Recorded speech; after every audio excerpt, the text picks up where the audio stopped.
Hey everybody, Juan here, welcome back. I'm here with Goblin Sword on the Nintendo Switch. The reason that I was tempted, I was persuaded to highlight this game in its own individual video is because I spent $1 to get this game on the Nintendo Switch eShop. I think any Switch owners out there know that when you go to the eShop, usually there are hundreds, like literally. Sometimes I've seen upwards to over 1,000 games on sale at the same time, and sometimes you're like, well, if the game is $1, how good can it actually be? Well, this one, I was actually very surprised. As you can see here, I've played quite a bit of it, just over an hour, and I wanted to be able to just highlight some gameplay to show you that, sometimes maybe some of these games are not going to be all that great, but maybe you'll stumble upon some gems like this one that are actually not all that bad.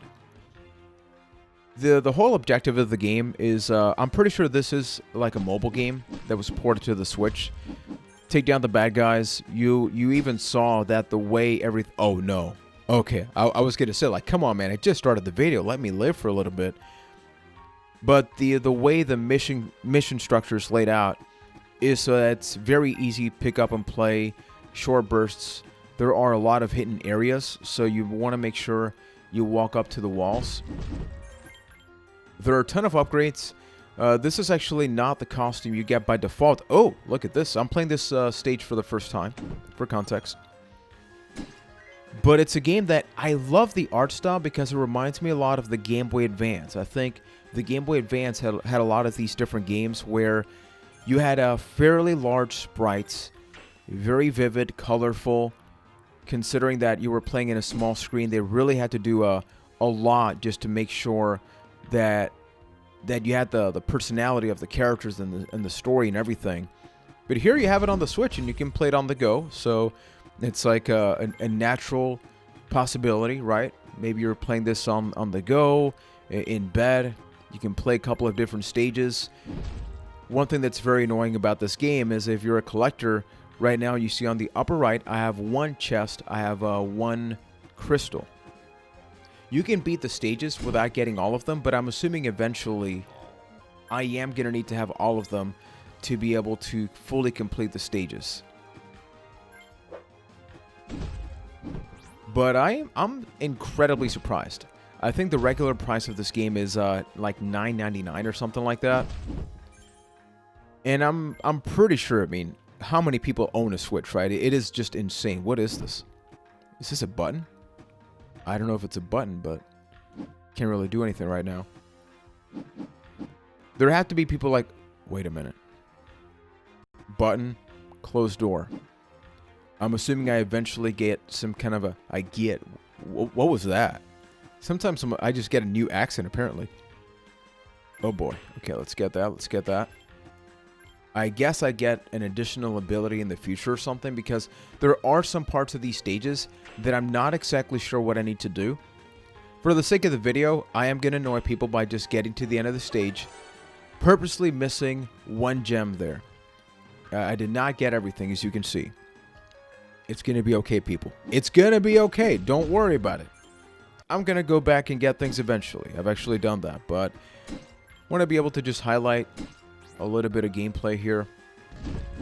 And I feel like in these times where times are tough, right? A lot of stuff happening around the world. Having a game like this, it's insanely simple. You get one cutscene at the beginning of the game. There are some boss fights. I stumbled upon one boss. He's a pretty cool guy. Not very complicated. But it's there. And it's a fun experience, and even if there's a pretty good chance that by the time you're watching this video, this game is no longer on sale, let's not worry about that. They put a lot of games on sale on Switch often. You sometimes see some games are eternally on sale. It's like, hey, it's on sale, except it's always on sale. So what does it really matter, right? The good thing is you can add games to your wish list on Switch, and that way, if a game ever does go on sale, you get notified via emails, via electronic mail. Some people still use that. I use it for work, but here's another purpose. If anything, this is actually one of the ways that I find out about these games going on sale, because Nintendo will just say, hey, one of the games on your wish list goes on sale. And I love to get those emails, because I'm like, well, here's another game that I don't need to add to my ever-growing backlog of video games. And I am doing awful in this one, because I have not gotten a single treasure chest. Which you can tell, and I like that. Some stages make things a little bit harder than others, as far as like secrets and stuff. I'm trying to see if there's anything that's like kind of obvious, but no. But meanwhile, as I try to find if there's anything that's kind of accessible, let me know when you talk about the Switch eShop and oh, hey. Got it. That one's actually really cool. Instead of left or right, it was actually up or down. Which games have you played on the eShop that you thought to yourself, well, it's $1, why not? But then you play it, and it's actually a damn good game. Sometimes I think a lot of the games that fall under that category are party games. The Video Kid is a really good example of a mobile type game. I'm extremely sure that's also a mobile game, but my wife and I have poured many hours into that game, proudly.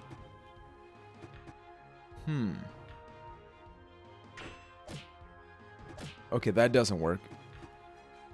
You know what? I'm not here to find out right now. I'm perfectly okay with this. We beat the level. We're gonna get to the other one. After this one, I'm actually going to show you just some of the costumes. I think that's my favorite thing about games, where you don't have to actually... People, hear me out. Some games still let you unlock costumes without having to spend more real-life money. Amazing, right? I know.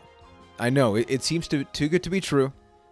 I almost didn't believe it myself, but here we are, 2020.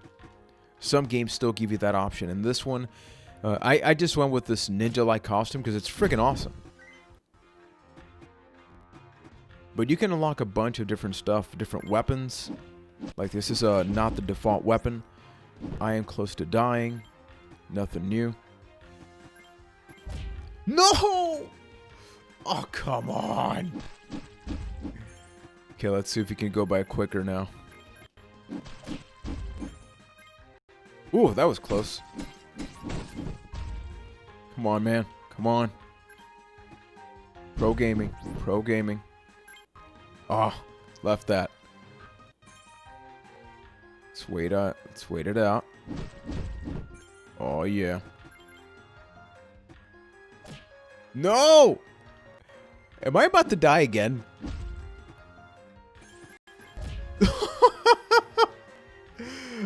Oh, no! Someday, people, someday.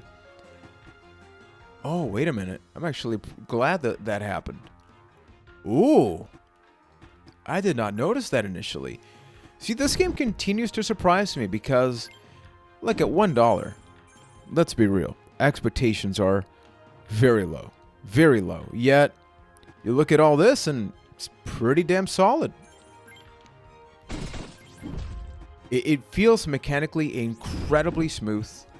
It's not floaty, you know?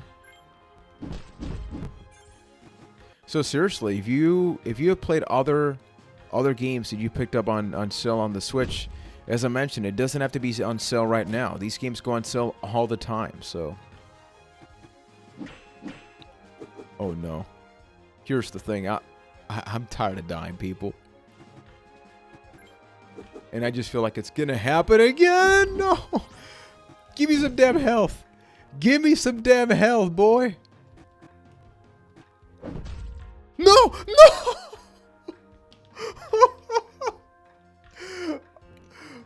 No! That did just happen. Tell me that did... Oh my goodness, no. Is there anything down here? My end is down there.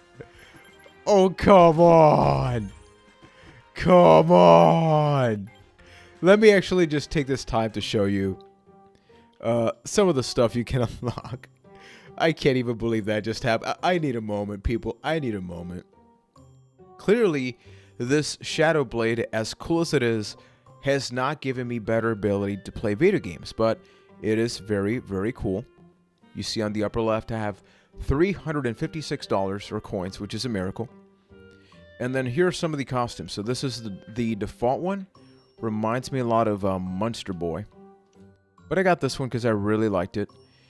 And I'm still not 100% sure if you see some description like lion skin outfit made from the skin of a wild beast. I don't know if that has an actual benefit. There are some enchantments as well, which you kind of saw there for like 0.5 seconds. Let me show you this boss fight so you get a good idea of what these are like. See, nothing too complicated, but it's still cool.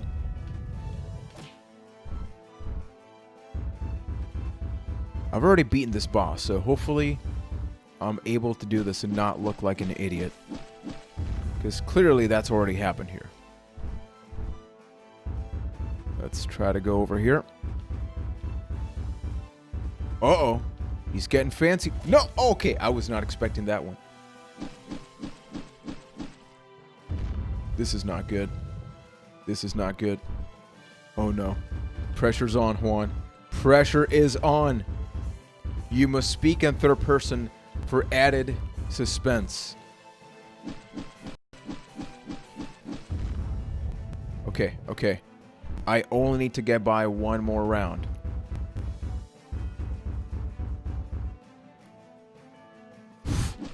Yes! Yes!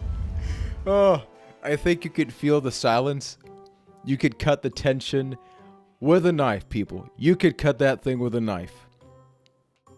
And just so you get a better idea of what some of the worlds look like I haven't played this one, so what's interesting is that when you beat a boss, you get access to a new area, but you still have plenty of stages to unlock in the older one. Which is great because this is a pretty lengthy game then. The fact that you can beat it very quickly, I guess, if you don't do like a completionist run. Man, I am doing horrible. But then you can go back and eventually get other stuff. It's super nice. By the way, let me raise the volume here at the expense of me dying, just so you can listen and appreciate the music a little more.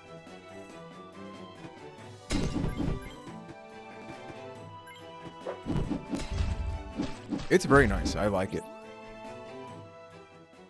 I think a lot of us, rightfully so, we have the right to complain about just the clutter that is the Nintendo eShop on the Switch. But, I mean, if it was not for that clutter, I would not be playing games like this. So it's a very tricky subject, right? Like, where do you stand on the Switch eShop? How often do you browse it? I think it's just... It is too much, right? It is often just too much. So many games come out. And, come on, man. Come on, man. You played games before. Okay. Give me some damn health. I refuse to keep dying. But I gotta get that gem.